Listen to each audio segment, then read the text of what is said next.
All right, what's going on, everybody? Welcome in to Card Sub Post Game. Brenden Schaeffer, Ethan Hannaford, breaking down the first Cardinals loss of the season. We knew there'd be one eventually, Ethan. I don't know that it had to be as gross and disgusting as that one was. The Cardinals, I mean, there were lots of different ways that the Cardinals could have won this game, Ethan, but in the end, they end up falling just a little bit short, and our comments are already rolling as you might expect, so do get your thoughts in. Get those thoughts in. First, you subscribe to the Sports Hub channel, and then you let us know what you thought. What should have happened a little bit differently at the end of that game? You want to focus on the play by Brendan Donovan? You want to focus on maybe decisions of who came to bat or who didn't come to bat in the bottom of the 10th? Lots of fun potentially here tonight, Ethan. Instant reaction. What were your thoughts about that one as I start to sort through the comments? They're already coming in hot and heavy here. Cardinals lose 5-4. What do you got? Yeah, good luck, Soldier, sifting through those because the fans are showing what makes them the best fans in baseball. Tough loss. I thought you said it. I thought you said it pretty well right there. Is that this is one that felt kind of gross. Felt like one that the Cardinals could have put the Angels away early. They had quite a few good opportunities with runners in scoring position in the earlier parts of this game. Honestly, throughout the large majority of the game, they still ended up going 3 for 11, which isn't terrible with runners in scoring. I mean, that's a 270-ish or so, 273, I think. So it's not like that's bad, but it definitely felt like there were a couple of opportunities when you look here and you look there and you're like, all of a sudden it's like, yeah, probably could put a couple more on the board. And it just goes to show that no lead is safe. I mean, it was, 3-1 at one point. But definitely a couple of opportunities where the Cardinals could have extended. And unfortunately, they aren't able to hold on, and extra innings kind of look a little bit rough, something that I think we're familiar to here in St. Louis the past couple of seasons, unfortunately. And the Cardinals let their first one slip in 2025. Yeah, so there's a lot of different spots here. You could talk about the fact that the first three runs that score for the Angels, all are the result of walks. We always talk about how walks will come back to haunt you. Mikolas did a solid job, I think, overall, was able to limit the damage, but you notice the walks end up beating you. The bullpen comes in. Again, by and large, nice enough job by the bullpen. The walk is the one that ends up burning Ryan Fernandez. You do have a little bit of a mental lapse there on one of those runs from Ivan Herrera behind the plate.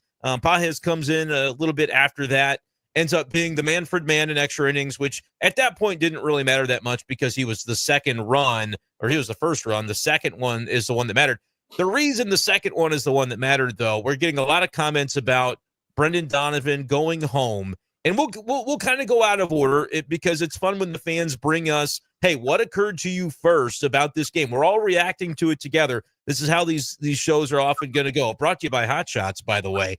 Let's talk about the play by Brendan Donovan where he goes home with it instead of maybe you could take the out at first because you know that one's guaranteed. And a lot of times I feel like what happened there is he's trying to make the one read play without double clutching, over gripping, overthinking, and then potentially getting himself into trouble. Speculation on whether or not he could have gotten a double play. Ethan, I don't think my stance is that I think it would have been tough to pivot, turn to throw to second base, and then get the runner at first in time. There is, I guess, a world in which he can lunge for the base runner and try to tag him because he's going right by in front of him. But again, I think that's a situation where you have in your head what you want to do. If the ball comes to you and it's hit at whatever you deem to be quite hard enough to do it, you're going home. Like that's what he is drilling into his own head before that play comes. And that was kind of a tweener, right? It wasn't hit particularly hard, but he thinks, okay, this is going to be my one read play, goes home with it. I think a double play is probably too much to ask unless he makes an unbelievably athletic play to dive for the runner. If you're talking about turning and throwing against your body and then having to make that the shortstop make the play coming back, probably would have been too much in my opinion. But what was your thought on that? Obviously going home, we all kind of saw it's one of those we go, no, because it just seemed as though it was going to be a step late, and that was the case. And so now you're asking more of your defense to be able to get out of that inning with just a one-run deficit. Great play. I mean, you get the double play to end the inning, but of course the second run does score after that fly ball. So your thoughts on the play from Donovan? Like I said, for me, double play was maybe a little much to ask, but taking the sure out might have helped the Cardinals in that situation. It's tough because you do want. I mean, part of me want for a guy, especially like Brendan Donovan, who is so smart and rarely makes mistakes like this. This is such a bang bang play that if you are thinking in the moment and making that decision in the moment, you're probably going to crack. And we know that these guys, these are professional ball players. They are constantly thinking through where am I going? What is the situation? You know, the infield was playing in, but when Hefo has some serious speed, he's at third base. It was a high chopper. I'm watching it right now as we It speak. wasn't hard hit, Ethan. It was not hard hit. It's a high chopper. He kind of had to lunge forward to reach the batter, or the runner is right in front of him. I don't think if he lunges for him, I don't think he's able to get him. If he gets the force out at second, I still think the chances of getting the out at first are very low odds. I mean, if there's a guy that can do it, it's probably Mason Winn with the gun that he has attached to him. But I still even think for Mason Winn, it would be really close there. I understand what Donovan's going for there, trying to keep the game tied. But sometimes, and I guarantee he's going to probably say the same exact thing, that sometimes it's better to take that safe play, to sacrifice that one run and trust that your offense is going to be able to at least knot the game up in the bottom half of the inning. And because that run ends up coming around to score, there's still one out. You have one of the best hitters in the game, and Mike Trout, who, talk about pros pro. What are the chances Mike Trout, lefty righty matchup, strikes out there? They're not very high, so he does a really good job plating in that second run. And that's the one where, as Cardinals fans, you're kind of like, oh, that one might end up hurting us, So does it suck letting that first run go, come in, especially when you have a guy at the caliber that Jojo Romero is out there? Yes, but sometimes you just kind of have to swallow that pill and hope that you can at least knot it up in the bottom of the inning. You referenced JoJo, and this comment came in relatively early. Enough of JoJo. He's Gallegos reincarnated. Well, first of all, one's a lefty, one's a righty. But I would actually say JoJo really endeared himself when he first got to St. Louis. It was coming into some of those spots in a 10th inning where that is a situation that is designed to be very favorable if you're the pitcher. And I saw some comments like, oh, the bullpen blew the game. It's like, okay, the walk with Fernandez and that run coming through so it tied the game was unfortunate. You get into a situation in the 10th inning. Your manager's going to put guys on base. They're going to do everything possible to try to set up the best scenario. And Oliver Marmol, he's going to manage the 10th inning to try to win in the 10th inning. More often than not, you're not really playing to go, let's play 11, let's play 12. You're trying to be aggressive. And so that's the mindset that he drills into his players. That's what Brendan Donovan's going for. Obviously, it didn't end up working out in the way that Cardinals fans would have wanted, but you understand the kind of the impetus behind it. Couldn't disagree more about the notion. Again, guy comes on second base for free. JoJo, I think, has been just about as good as anybody the past couple of years at being able to get out of those situations. But again, I understand everybody thinking in retrospect, for sure, Donovan, take the free out, and it's maybe a completely different situation. But I'm going to agree with the comment here from Andrew. More of the game tonight. Walks will come back to bite you. For as solid as Miles Mikolas was, those were the situations that letting the free passes happen really did end up harming the Cardinals. But I mentioned Oliver Marmol is generally going to be pretty aggressive when it comes to trying to win the game in the 10th inning. And this was something that you kind of made reference to, Ethan, off air before we started. JW says, I thought for sure Gorman would pinch hit for Mason Winn. Already to that point, you had taken now Pajes was still in the game because his wasn't the run that mattered. But they pinch hit Ciani for Burleson as the run that mattered. You're maneuvering, you're bringing in the best guys to try to win it there. Mason Winn has started slow. He ends up getting the opportunity and unfortunately strikes out. Was there any part of you, Ethan, that was thinking, good spot for Nolan Gorman potentially here? You get the lefty-righty, and Gorman only had the one start in that first series, but looked really good yesterday with 3 for 4 and a homer. What are your thoughts on maybe no Gorman in that spot? Obviously, you'd have to do some crazy maneuvering if the game should extend to the 11th, but Gorman does have that ability to win it for you there. Yeah, 100%. And I understand both sides of this argument. I think that the first thing that went through my mind in the immediate, Mason Winn is clearly struggling. especially against righties. Why not throw one of these lefty power bats out there? That was my immediate trigger thought. And then it went to, well, who plays shortstop in that situation? And then it went to, okay, well, Donovan could go and play shortstop for, he definitely could. And then Gorman would have shifted into probably second base, I assume. So it definitely could have happened. But I think that where I talked myself out of this was once again being reminded of what the entire purpose of the season was. And it doesn't surprise me that it only took 4 games for it to get to this point, but this is the time to like let some of these young kids play, let them develop. And part of developing is giving guys at-bats in big situations late in games. That's a huge part of the game.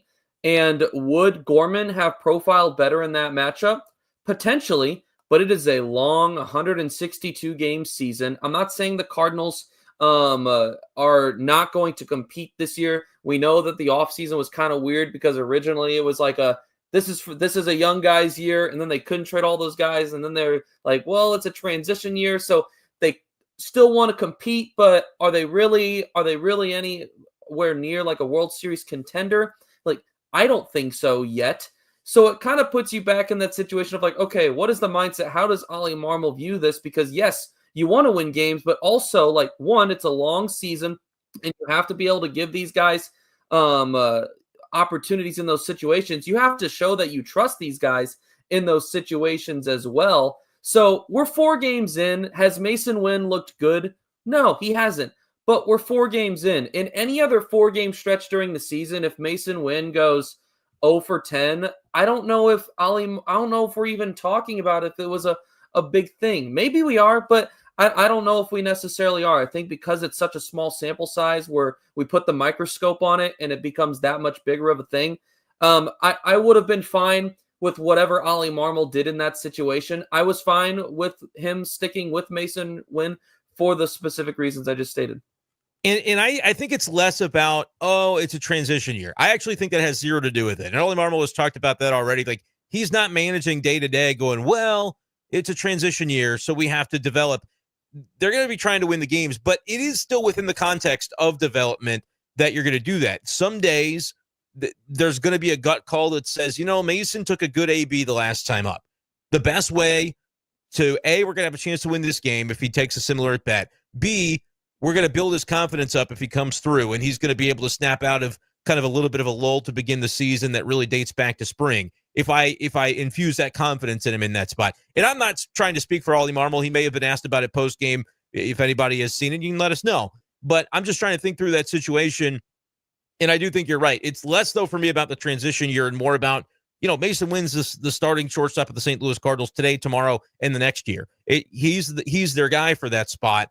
Now, I do think, though, if there's a case to be made for just 100% in a vacuum, do you have a better chance with Gorman there? I think you probably do. But again, there are other things being weighed, whether it's a transition year or not. There are aspects of this where what could this do for Masyn Winn to propel him, not for 2027, but for next week, right? Yeah. And the question on the screen from Andrew, what's going on with Winn? You think he sits tomorrow or Wednesday? I personally don't.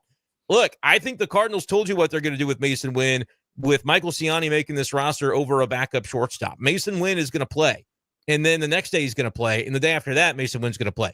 Masyn Winn might sit eventually, Ethan, but I can't tell you or predict exactly which game it's going to possibly happen. I like this question from Nathan. In your opinion, did the lineup construction against the lefty work tonight? Baker on base 3 times. Nootbaar was elite leading off. I actually loved it. I think the Angels, Ethan, ended up with way more lefties coming out of that pen than I ever could have anticipated they would have, because I thought for sure you'd get that spot in the 7th inning or so where Luken Baker would come up and, finally it's a righty reliever, and boom, there's your Gorman spot. There's your Burleson spot a little bit earlier in the game. Didn't really come to fruition, but I absolutely think it ended up working out because you saw lefties all game, and so what that meant is you got an opportunity to have your other guys like Arenado see more lefties and Contreras. I know Wilson started slow. Masyn Winn started slow. I thought, though, loved it pregame when I saw it first come out of the way that Luken Baker was going to slot in between the two righties. And then I love the way that it played out, especially with the swings that Luken was taking against the lefty starter. That was an element of it, Ethan, where I go, I love the process. I even enjoyed the results. They just didn't put enough runs on the board as a result of that. But you do get a lefty homer off of a lefty with Newpar and a lefty homer off of a lefty with Brenden Donovan, his first career homer off of a lefty. So didn't quite get the punch in this game that you want. You lose 5-4 to the Angels in this matchup. Cards Hub post game coming your way, presented by Hot Shots. But what was your thought on that? Just Luke and Baker and the way that lineup kind of flowed tonight.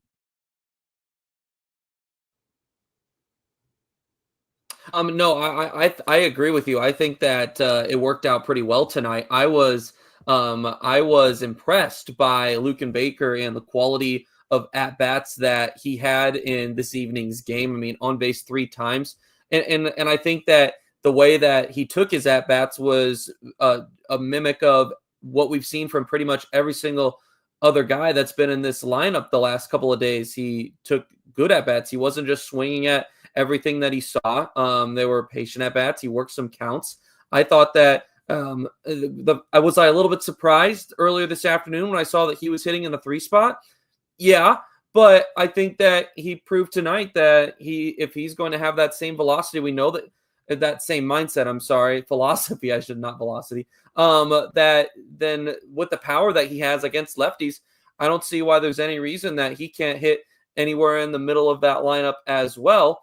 Yeah, I mean, when you look through, I think it's pretty ironic that your 2 lefties provided the most thump for you tonight, but it just goes to show how well that Lars Nootbaar has been playing right now. I think that overall, I thought that this was a solid lineup tonight. Had some opportunities, like I said earlier, that they weren't able to capitalize on. That's going to happen. That's part of the game. Still, like I said, 3 for 11 isn't a terrible tick. But overall, I thought that it was a pretty solid lineup. And I feel pretty good about the way, if the Cardinals continue to take the at-bats that they are right now, I mean, if that is the team-wide approach and everyone seems to be following that in the mix on that, it can. I think that you're going to see a lot of similar quality from the Cardinals like you have here these first 4 games. Good comment here from Antonio, who said he was watching Ollie's interview on FanDuel. He definitely hinted at Winn is the guy there and that everyone's going to have those stretches. You're trying to build into a player that, again, you have to think about the other side of this game, the mental side of this game. And Mason Winn is as mentally tough as there comes in this game. So I don't think that's like anything that's a concern level. But think about it from that perspective where you say, all right, this kid, he was your leadoff hitter to end last season. And you've come out and said, all right, we're going to make some moves. Mason's going to be down toward the bottom of the order. But that's a spot where he can absolutely break out of it. And it's the 4th game of the season. I understand Ollie Marmol letting him go. Like, I'm not even bringing it up as a criticism. I think if it were me, it's easy for me to sit here and say, in a vacuum, go Gorman. You might have a better chance to poke one and maybe win the game. And you know, people are saying, well, pinch hit for Walker. He had 2 hits, but you're not going to let Gorman pinch hit for Winn. It is kind of a similar philosophy there because the reason you pinch hit for Walker, you don't look at the 2 hits he had that day. You say, well, this matchup in particular is going to benefit the lefty coming up. So why does it not necessarily translate to Winn? David, it's not because of not having a sub shortstop. I think if Ollie wanted to do it, he'd be comfortable doing it because you're playing for the win right there and you're not imagining life in the 11th. This was a topic with Ollie Marmol at times last season where questions would be asked, well, what about this? He'd say, look, we're not playing for the 11th. We're playing to try and win it right there. And that was a spot where he tries to infuse that confidence in Mason Winn. Understand the question from John as well. Good thing Gorman isn't one of those bats you're trying to develop, right? I understand the criticism. I think that it's hard to do every single thing at once, especially when you come into every game, Ethan, right now with basically 10 or 11 guys for 9 spots in Ollie Marmol's lineup. So there are going to be moments, and Ollie Marmol predicted this. I remember what he said in his office Thursday afternoon, opening day, before any game had even been played, a pitch had been thrown. He said, we're going to have these conversations throughout the year, and sometimes it's going to be a gut feel to say, I'm going with my guy in this spot to try to instill this moment for him. And other times it's going to be, this guy needs an opportunity in this moment. And you're going to make decisions, and that's what, the managers are paid to do. It's not necessarily going to be obvious and evident in every single moment what the right call would be. If Mason Winn had come through, we're praising the fact that, my gosh, he had confidence in his shortstop who had been not getting the results early, but then he comes through and everybody feels great about Mason Winn being the hero. That's why, these decisions are going to happen throughout a season. understand the questions, and keep asking them. Make sure you subscribe to the Sports Hub channel, and then you can get your comments into the live chat. I will try to put as many of them on screen as I can, and we'll reference the ones that we can. But just anything further on that topic, I guess, Ethan, where it's like you want to develop Gorman too, but at the same time, like that was a spot where the manager said Mason Wynn's going to get this opportunity, sink or swim, in Game 4 of the season, and we're going to ride with him in this spot. I think it's important for fans to, fans can, you guys can disagree, but I think it's important to at least understand where the manager is coming from in this situation, because like you just mentioned, that these conversations are probably going to happen a lot this year, because right now Ollie Marmol has an extremely difficult job where he's trying to fit in more guys than there are spots in the order. So there are going to be times that someone's going to get left out, or there are going to be times where you could go with someone else, but you don't. And there's going to be times when you do, and you're wondering why he did. That's going to happen. Now, you can disagree all you want, but I think having an understanding of where the manager is coming from is going to be really important for all of us, because otherwise there's going to be a picking apart of every single thing that happens. But I have a feeling that that's going to happen a lot more when it's something negative rather than when something works out for the manager. Always. And let's talk about this. 9th inning, the Cardinals are playing for the win, and they get Nootbaar on base, bunts him over to second base. There's nobody out at the time. You set up a lot of scenarios where Nootbaar is now able to score from second base, and that's the reason to do it. Wyatt talking about liking the fact that they went with the Contreras bunt, but then there are some others who would say that you're giving away an out. Again, though, you have to consider the situation. They needed 1 run. It's different in the 10th inning when you know what you need, 2 to extend the game, 3 to win it. They needed 1 run in that spot. They got their leadoff man aboard. They were able to get him into scoring position immediately. You've got 2 cracks at being able to win the game with a base hit. I don't have an issue with it, especially, again, Contreras getting the bunt down. It feels like in 2025, anybody getting a bunt down is not a guarantee. It's kind of a lost art in some ways, and some on the YouTube comments would say that's a problem. We need to be practicing bunts all the time and bunting 6 times a game. Totally get it. But the fact that he's kind of been struggling at the plate, I saw some other comments in the YouTube chat here where people are saying, you know what, he's kind of swinging at everything. His plate discipline's not been great early on. I don't have any issue at all with moving the runner over there and then telling your middle guys in that lineup to go ahead and bop a base hit to be able to win a baseball game. As far as that part goes, I didn't really have a problem with it, Ethan. The quick thoughts on that. I'm going to continue to try to bop around. If you guys have any new thoughts on topics we haven't gotten into yet today, look, the Cardinals are still in first place, and something else I want to touch on. I want your thoughts on and reply with this in the comments in the live chat right now. I saw reporters from the ballpark, 21,000. This is the smallest announced crowd in Busch Stadium history when you take away, the crowd limitations of 2021 and the fact that 2020 had no fans in attendance. I saw the picture from Benjamin Hockman from when the game began, and I thought that looks kind of what it looked like in 2020 when it was just cardboard cutouts out there. So I do want to get into that a little bit as well. And Phil Maton was really good. There's always something interesting to talk about from every game, and so we can't possibly get to every topic. But some of your thoughts that are jumping out at you, Ethan. Yeah, I'll go through this real quick here. Willson Contreras, I love the play because it shows the selflessness that he embodies. I'd personally be really surprised if that was put on by Stubby Clapp or Ollie Marmol in that situation. I'm not saying it couldn't have been, but I think Willson Contreras is aware that of the slow start he's been off to and is such a team player that it wouldn't surprise me at all if he's thinking,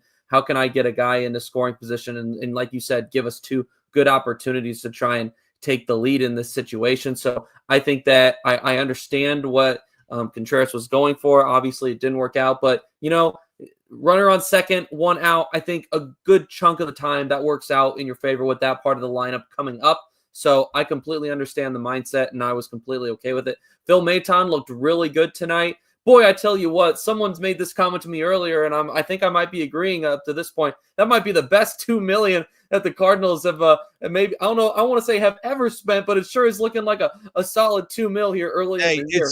It's early, but that's bang for your buck so far. He did look sharp tonight, I'll tell you that much. Yeah, he most definitely did. And then I think the big thing, like you said, excuse me, the crowd tonight, yeah, mighty thin. And listen, yes, you can most definitely say it's a Monday night, it's a school night, it's a chilly one, but let's be honest, there's been a lot of those in Busch Stadium 3's history. Sure. And it's never looked like this. So that most definitely, you can use that to a certain extent, but yeah, it is a little bit alarming. I think that a huge part of that has to do with fans are still probably a little bit upset with how the offseason went. And when I say a little bit, I say that kindly.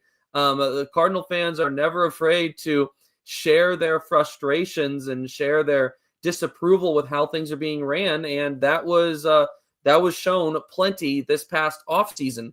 Yes, the first 3 games of the season went very well for St. Louis, but people make plans. People, That was the thing I was going to say. Tickets in advance. They buy them a couple of weeks. They buy them a week out. People don't say, "Oh, the Cardinals will look good the first 3 days, so we're going to go to a game tomorrow night." That's just not how that works. I mean, maybe for a portion of the fans there, but I tell you what, if the Cardinals, for the most part, if we continue to see the starting pitching that we've seen, if the lineup continues to perform for the most part like it has, I have to imagine that the crowds are going to improve. And if we see a good finish to this Angels series, a good road trip here, then I imagine that for the next homestand, the crowds are going to look better.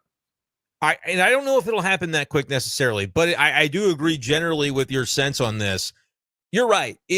Everybody watched the weekend series against the Twins and said, all right, like Cardinals playing some good baseball. I enjoy what I'm seeing, but people make plans ahead of time. And I think it was very much a message of like, we're going to wait and see. Like Cardinals fans are, they're willing to buy in. I do believe that Cardinals fans will be willing to buy in, but there's frustration certainly with a number of aspects of this, whether it's the offseason, the general kind of malaise the franchise has had sort of falling off the pace the last couple of years. That people are saying, I'm going to wait and see at the beginning of the year. Chilly night tonight, Monday. You can talk about school night. I think that's applicable for families for sure. And families are definitely going to be the unit that's more difficult to just drop everything and go on the Monday night because they look good on Sunday, right? Like if you're single living downtown, like if I were 20 years old or 23 years old and just lived close by, I would be going to every single game, right? Like that's a fun thing to do. Where baseball honks, we love it. You got family, you got different things going on in life. It's not something that probably is as applicable to most people. So I think that's part of it. The weather will warm up in St. Louis. We know this for sure. School will eventually let out. I do think by the time you get to May, where you consistently are going to get better weather, we'll be able to tell, and we'll know more about the team by then. I think if the Cardinals are playing good baseball, the crowds are not going to be a topic this year the way that they have in past years. I actually think it's going to get better as it goes if this team can play well, but that's still going to be an if. They have to consistently do it. I want to read a couple of tweets here from Brenden Kiley of 101 ESPN because he was referencing the Marmol post game. Told reporters the decision to replace Herrera defensively had nothing to do with his at-bat or the inning defensively, again, where we said he had the mental lapse. He said it was about who was coming up for the Angels in the 7th and Pages' ability to control the running game. First, a quick thought on that. That was a big emphasis of the offseason for Ivan Herrera. If he was going to take over as the true primary behind the plate, and his bat is more than ready to do that. It's just very difficult to find 120 starts for him behind the plate if constantly you're having to go through a game going, this could get out of hand from a running perspective if they run all over him. I have not yet seen, there was a throw he sailed over the weekend that we kind of saw wasn't really remotely close.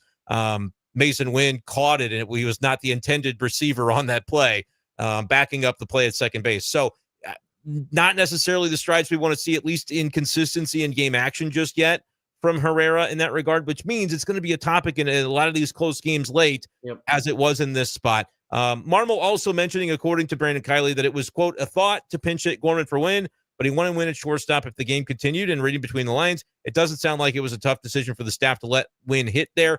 That strikes me as one of those where, again, if the game continues, you want to have him out there. But I don't think that's the emphasis. I think, again, Ollie Marmol historically has managed to win in those spots, and you don't really think about, well, what if we have to go to the 11th? It's more about take your shot to win it right there. But I think it just tells you where they're at. Mason Winn is going to be the answer for that question, at least right now, above Nolan Gorman. Then as time goes on, if you get into a similar scenario, we'll see. But I actually don't really think that I buy it as much about, who's going to play shortstop. I think everybody was comfortable with the way that the roster was constructed. I still am one that believes Michael Ciani has more value. If that is the case, I don't think it is ideal to have a situation where you could make a go for it move late in a game, but you don't because of the roster construction. But like I said, I don't know that I believe that. I think as you're reading between the lines, and again, I haven't heard the post game yet as we've been talking on here. My belief is that it's more about for Ollie Marmol, Mason Winn is our guy, and we're going to keep him in there, and we're going to take our shot with Mason Winn because we want to instill that confidence in him, and we believe he can do the job. Like, I don't think he's blowing smoke there for Mason Winn to just say, I think Mason Winn can come through in this spot. We have to remember Nolan Gorman did not have a strong spring either, had a good day yesterday, and again, you get that lefty-righty matchup. We'll see. We're going to be able to see as these decisions stack up game over game for Oliver Marmol what he might do in one game versus another. But I generally think that was an understandable move. Even if it's easier for me to say in a vacuum, I would have done this. Well, I don't have to manage the players the next day or the next week or the next month. Yep. Like there's a lot more that goes into it, and I definitely respect that. Conversation there about the throw being 4 days late down to second. What's your thoughts generally, though, Ethan, on that part? Let's hone in on that. The defense for Herrera, the dude can rake. I mean, he needs to be in the lineup every possible scenario because of what he can do at the plate. But as far as the defense, there's a clear trust factor with Pages over Herrera that could end up coming into play.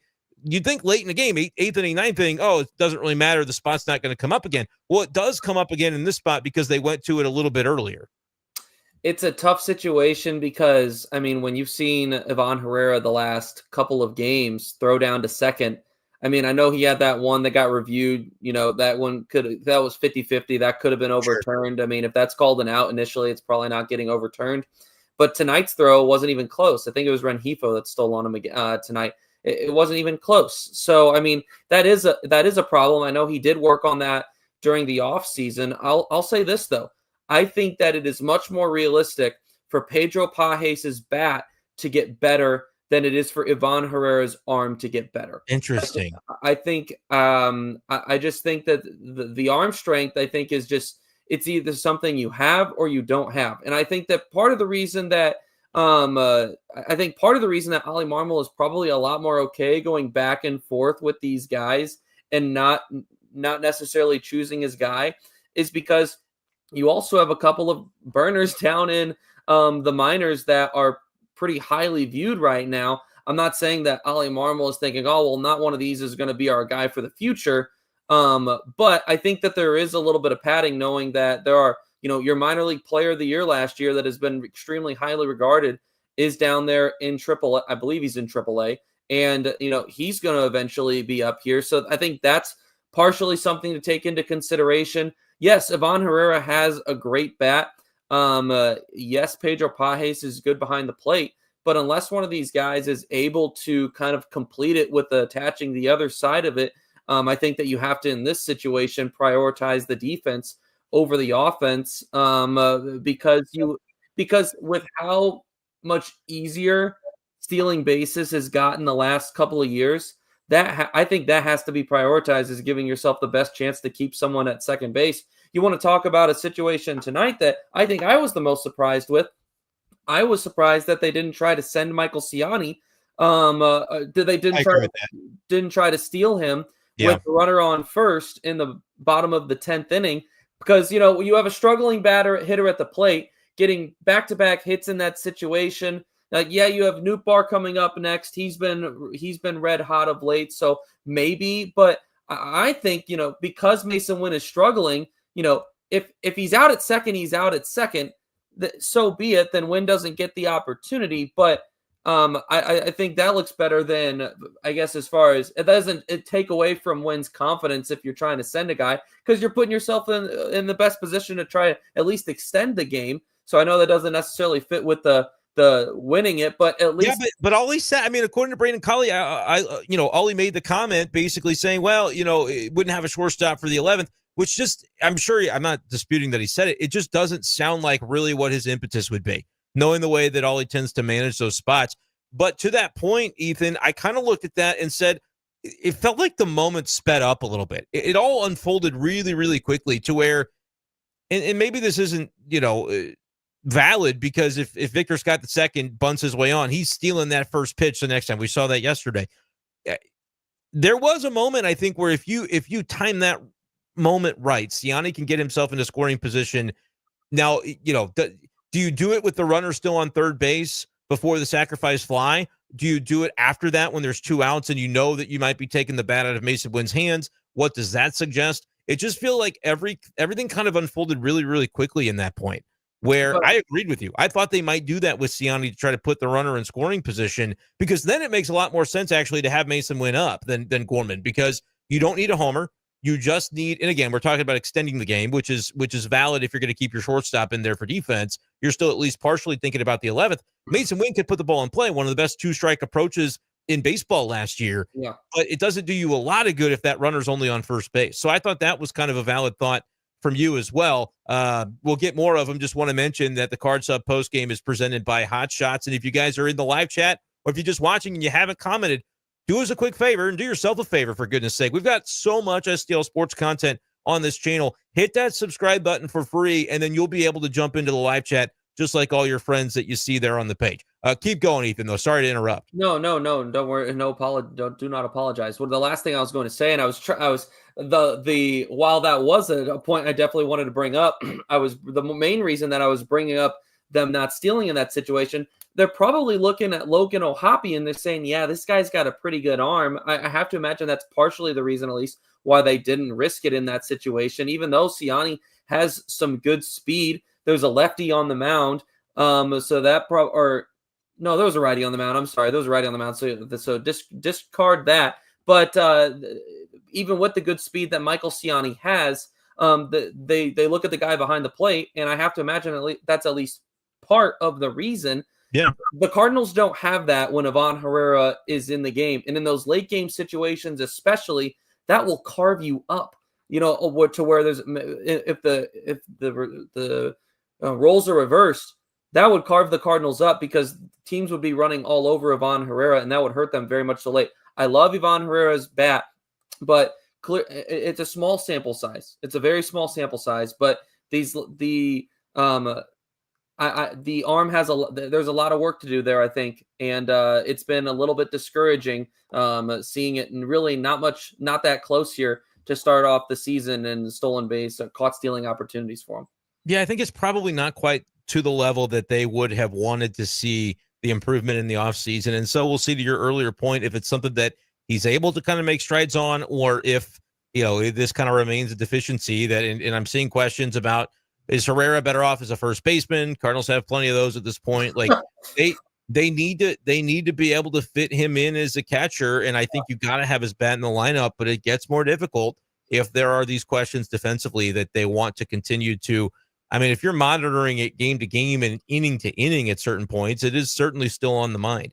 This is a good question from Scott. Was it just me, or could Nato have dove for that bunt that was popped up? Looked like it maybe fell right at his feet, but could have been the camera angle that made it look catchable. My thought is you're trying to almost catch the runners in a spot where there's no infield fly. You can double up somebody because they think you're going to catch it, and then you let it drop. And I think he was ready to kind of make a play on the ball like that. But as you start to go through your options, it unfolded very quickly, and sort of realized I gotta huck this thing to first base in order to make a play there. Did you see that any differently though, Ethan? If he dives in that situation, what are the chances that he makes that play? Because if you don't make the play, then all of a sudden the bases are still loaded. No out on the play if you dive and don't get it. Yep. So I think that, I'm not sure if he changed his mind and elected to go to first, or if he didn't have a good grip on the ball and had to take that time to when switching over to first to kind of re-grip it a little bit better. If it was a gripping issue, then it makes sense. If he's looking at third, then he's probably saying he doesn't think he has a chance. I think that with his arm over there, he probably had a pretty good chance to get the runner at third if he had good grip on it. So that's why I tend to think that, especially with Nolan Arenado, this is Mr. Aggressive we're talking about. He's never afraid to make the bang play, make the crazy play. We saw one earlier in the game. But so I have to imagine that he probably didn't have a great grip on the ball because I imagine he's probably going to third otherwise. But that's the reason you don't dive there, because if you don't get it, and like I said, Nolan Arenado, that's the man that's going to make the crazy play. If he's not diving, then he knows there wasn't a good chance he was going to be able to catch it. Yeah, I agree with that. Our post game is sponsored by Hot Shots. And by the way, Sports Hub STL's content sponsored by DraftKings. The crown is yours. Jack asking a fun question. Are we really deflated by our first loss coming in extra innings? Like that's what I said. They had to make it gross. It's their first loss of the season. They had to find a way to make it feel like, probably should have been a win. But at the end of the day, Cardinals are still in first place. They're still 3-1. That's just one of those where you really feel like you got the starting pitching performance you needed. You got the double-digit hit total that you needed. You got some performance with runners in scoring position, as Ethan mentioned. You got 3 hits. They just fell a little bit short. The walks kill you, man. That's what comes back to really haunt you at the end of the day. Yeah. It's just one of those things that seems to be proven time over time. I also thought this comment was funny, by the way, real quick. Gorman is every fan's All-American now. And after nobody wanted him in the lineup, now everybody's kind of pining for him, which is that's what happens at times. Hey, I think we briefly need to give a little bit of love to Miles Mikolas. I know we talked about him a little bit earlier, but I think because of all the negative stuff that happened later in the game, it kind of got blown over. But yeah, I was very encouraged for the most part from what we saw tonight from Miles Mikolas. What was the biggest issue last year for Miles Mikolas was that he could not get guys out once he got to 2 strikes. This is a guy that's going to throw strikes, but in his case, he's thrown too many strikes in the past, or at least last year he did. Tonight, kept an eye on his numbers with 2 strikes, and they were much better. Guys were 0 for 6 against him tonight with 2 strikes. Now, the biggest problem, we mentioned those walks, a couple of them came where he got guys to 2 strikes early, but then because he was being so careful with his placement, not trying to send it right over the heart of the plate, I think, guys would foul pitches off. He would just miss it on a couple of times. And that's where I think the walks led to. So when it comes to Miles Mikolas, I'm encouraged by what we saw with 2 strikes, but I also think that, you could most definitely easily say, yeah, walks have not been an issue for him really ever. So this is a outlier, right? This is going to be something that we probably don't see very often. Now, the one thing that I will bring up is maybe we keep a little bit of a closer eye on it here in these first couple of starts, because perhaps he's being a little bit more careful with his placement with 2 strikes. If we see those walk numbers tick up a little bit, that'll be something that I'm going to be curious to keep an eye on. But for the most part, I would, if we get this from Miles Mikolas every night and our runs score off of walks, would that suck? Yes. But would I rather have that than him getting absolutely hit all over the ballpark into the gaps? I would much rather have what we saw tonight. Yeah, and look, to me, if you get Mikolas into the 6th inning and then maybe you have to have somebody come in for a rescue mission to get him out of trouble, which I will say, I think Chris Roycroft is going to end up being a very, very pivotal figure out of that bullpen. He has looked really good so far and came in and did the job there in the 6th inning. You take that from Mikolas because I think on paper, he's probably your number 5. Like, we'll see what it looks like from Liberatore. But I throw Steven Matz in that conversation as well with the 4 innings that he threw of scoreless relief yesterday. Like, he's going to be in this rotation before too long. So, again, if you're basing it off of expectations, I think Cardinals fans are not expecting a ton out of Mikolas, and yet, potentially going to be able to deliver those types of outings. You'll take that. He's toward the back end of your rotation. You'll more than take that. I want to make sure we get this comment in here before we get out of here. The guy blowing me away is Newbar, and I wasn't a fan of him, says Ace Rob. My bold prediction this year, Ethan, was Lars Newbar, you're going to get that all-star season out of him, and if that wasn't bold enough for people, I said he's going to walk more than he's going to strike out this year, continuing to build toward that, which, by the way, was crazy when I said it because I looked, and I think only Juan Soto did that last year in baseball, drew more walks than strikeouts. If there was another one, it was further down the sheet, and he maybe wasn't a full-time player.